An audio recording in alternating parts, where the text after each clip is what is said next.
ಭರ್ಜರಿಯಾಗಿನೇ ಈಗ ಬಿಹಾರದಲ್ಲಿ NDA double century ಹೊಡೆಯೋದ್ರತ್ತ ದಾಪುಗಾಲ ಇಡ್ತಾ ಇದೆ. 197ಕ್ಕೆ ಬಂದಿದ್ದಾರೆ.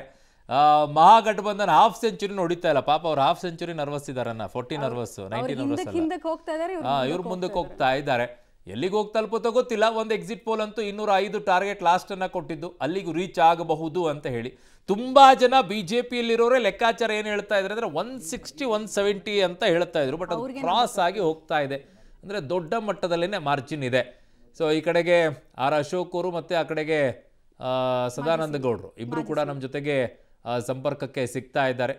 ಎಸ್, ಟೋಟಲ್ ಆಗಿ ಹೇಳ್ಬಿಡೋಣ. ಬಿಹಾರದಲ್ಲಿ 243 ಕ್ಷೇತ್ರಗಳ ಪೈಕಿ NDA 197 ಕ್ಷೇತ್ರಗಳಲ್ಲಿ ಬಹುತೇಕ ಮುನ್ನಡೆಯನ್ನ ಕಾಯ್ದುಕೊಂಡಿದೆ. MGB ಮಹಾಗಠಬಂಧನ್ 43 ಕ್ಷೇತ್ರಗಳಲ್ಲಿ ಮುನ್ನಡೆಯನ್ನ ಕಾಯ್ದುಕೊಳ್ಳೋಕೆ ಸಾಧ್ಯ ಆಗಿದೆ. ಇದಿನ್ನೂ ಕುಸಿಬಹುದು, ಇನ್ನೂ ಕೆಳಕ್ಕೆ ಹೋಗ್ಬೋದು, ಗೊತ್ತಿಲ್ಲ ನಮಗೆ. ಟ್ರಯಾಂಗುಲರ್ ಫೈಟ್ನ ಇಂಪ್ಯಾಕ್ಟ್ ಆಗಿರುವಂತಹ ಸಾಧ್ಯತೆ ಇದೆ.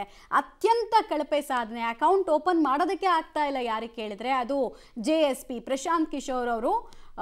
ಗೆದ್ದೇ ಬಿಟ್ವಿ ಅಂತ ಕಾನ್ಫಿಡೆನ್ಸ್ ಅನ್ನ ತೋರಿಸ್ತಾ ಇದ್ದಂತಹ ಪಾರ್ಟಿ 0 ಸುತ್ತಾ ಇರೋದನ್ನು ನಾವು ನೋಡ್ತಾ ಇದೀವಿ. ಅದರ್ಸ್ 3, ಆ 3ರ ಪೈಕಿ OIC ಸಾಧನೆ ಎಷ್ಟು ಆ ಪಾರ್ಟಿದು ಅನ್ನೋದನ್ನ ನೋಡ್ಬೇಕು ನಾವು.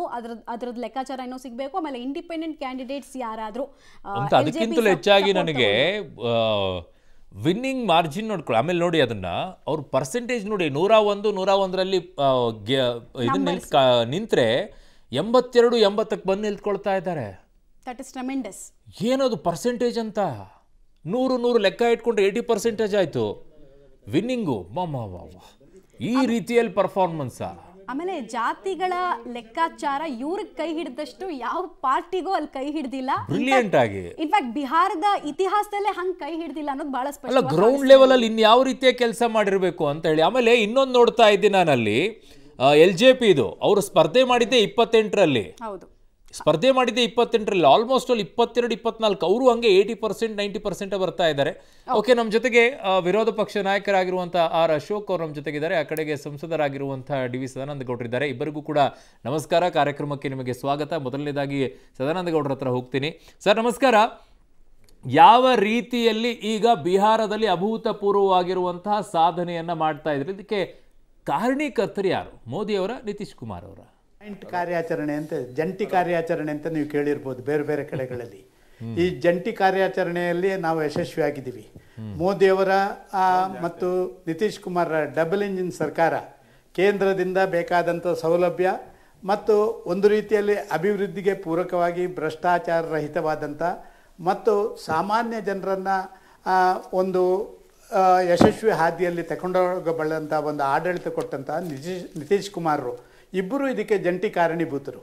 ಇವತ್ತಿನ ಚುನಾವಣೆಯ ಫಲಿತಾಂಶ ಒಂದು ರೀತಿಯಲ್ಲಿ ಇಡೀ ದೇಶದ ಜನತೆಗೆ ಒಂದು ಸಂದೇಶ ಕೊಟ್ಟಿದೆ. ಯಾರು ಜೊತೆಯಾಗಿ ಎಲ್ಲರನ್ನು ಒಟ್ಟಿಗೆ ಕರ್ಕೊಂಡೋಗಿ ಎಲ್ಲವನ್ನ ಕೂಡ ಅಭಿವೃದ್ಧಿ ಕೇಂದ್ರಿತವಾಗಿ ಸುಶಾಸನದ ಆ ಹೆಸರಿನಲ್ಲಿ ಒಳ್ಳೆಯ ಆಡಳಿತವನ್ನು ಕೊಡುವಂಥದ್ದನ್ನು ಮಾಡ್ತಾರ ಅಂಥವರಿಗೆ ಜನಾಶೀರ್ವಾದ ಮಾಡ್ತಾರೆ ಅಂತ ಹೇಳೋದಕ್ಕೆ ಇವತ್ತಿನ ಈ ಚುನಾವಣೆ ಫಲಿತಾಂಶ ಒಂದು ಅತ್ಯುತ್ತಮ ಉದಾಹರಣೆ ಅಂತ ನಾನು ತಿಳ್ಕೊಳ್ತಾ ಇದ್ದೀನಿ. ಓಕೆ, ಅಶೋಕ್ ಅವರೇ, ಈಗಾಗಲೇ ಕಾಂಗ್ರೆಸ್ನಲ್ಲಿ ಒಂದು ಸಣ್ಣ ಧ್ವನಿ ಸ್ಟಾರ್ಟ್ ಆಗಿದೆ.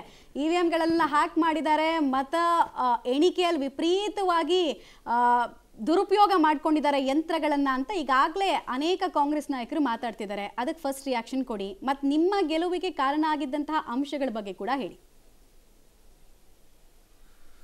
ಕಾಂಗ್ರೆಸ್ ಅವರು, ನಾನು ಒಂದು ವಾರದಿಂದಾನೆ ಪ್ರೆಸ್ ಮೀಟ್ ಅಲ್ಲೇ ಹೇಳಿದೆ, ಕಾಂಗ್ರೆಸ್ ಅವರು ಎಲೆಕ್ಟ್ರಾನಿಕ್ ವೋಟಿಂಗ್ ಮಿಷಿನ್ ಸರಿ ಇಲ್ಲ, ಎಲೆಕ್ಟ್ರಾನಿಕ್ ವೋಟಿಂಗ್ ಮಿಷಿನ್ ತಂದೋರೇ ಇವರು ಕಾಂಗ್ರೆಸ್ ಅವರು, ಈಗ ಅದೇ ಸರಿ ಇಲ್ಲ ಅಂತ ಹೇಳ್ತಾರೆ. ಆಮೇಲೆ ಬೋಗಸ್ ವೋಟಿಂಗ್ ಆಗಿದೆ, ವೋಟ್ ಚೋರಿ ಆಗಿದೆ. ಇದು ಅವ್ರದ್ದು ಒಂಥರ ಮ್ಯಾನಿಫೆಸ್ಟೋ ಇದ್ದಂಗೆ. ರಾಹುಲ್ ಗಾಂಧಿ ಅವರು ಇದುವರೆಗೂ ಕೂಡ ಸುಮಾರು 93 ಚುನಾವಣೆಗಳನ್ನು ಫೇಸ್ ಮಾಡಿದ್ದಾರೆ. ಆ ಎಲ್ಲ ಚುನಾವಣೆಗಳಲ್ಲಿ ಆಲ್ಮೋಸ್ಟ್ ಅಲ್ಲಿ ಸೋತಿದ್ದಾರೆ ಅವರು. ಒಂಥರ ರಾಹುಲ್ ಗಾಂಧಿ ಅಂದೇ ಸೋಲೋದು, ಅದು ಬ್ರ್ಯಾಂಡ್ ಔಟ್ ಇದೆ. ಅದಕ್ಕೆ ಅವ್ರು ಕಾಂಗ್ರೆಸ್ ಪಾರ್ಟಿನೂ ಬ್ರ್ಯಾಂಡ್ ತಯಾರು ಮಾಡ್ಕೊಂಡ್ಬಿಟ್ಟಿದ್ದಾರೆ. ಒಂದು ವೋಟಿಂಗ್ ಮಿಷಿನ್ ಸರಿ ಇಲ್ಲ, ಒಂದು ವೋಟ್ ಚೋರಿ ಆಗಿದೆ. ಇಷ್ಟು ಹೇಳ್ಬಿಡೋದು, ರಾಹುಲ್ ಗಾಂಧಿ ಫಾರಿನ್ ಓಟ ಹೊಡೋದು, ಒಂದು 15 ದಿನ ಫಾರಿನ್ ಓಟ ಹೊಡ್ತಾರೆ, ಆಮೇಲೆ ಅಲ್ಲೋಗಿ ಭಾರತನ ಬೈತಾರೆ, ಅದು ಸುದ್ದಿ ಆಗ್ತದೆ. ಇಷ್ಟು ಕಾಂಗ್ರೆಸ್ ಅವರು ಒಂಥರ ಫ್ರಸ್ಟ್ರೇಷನ್ ಔಟಿದ್ದಾರೆ.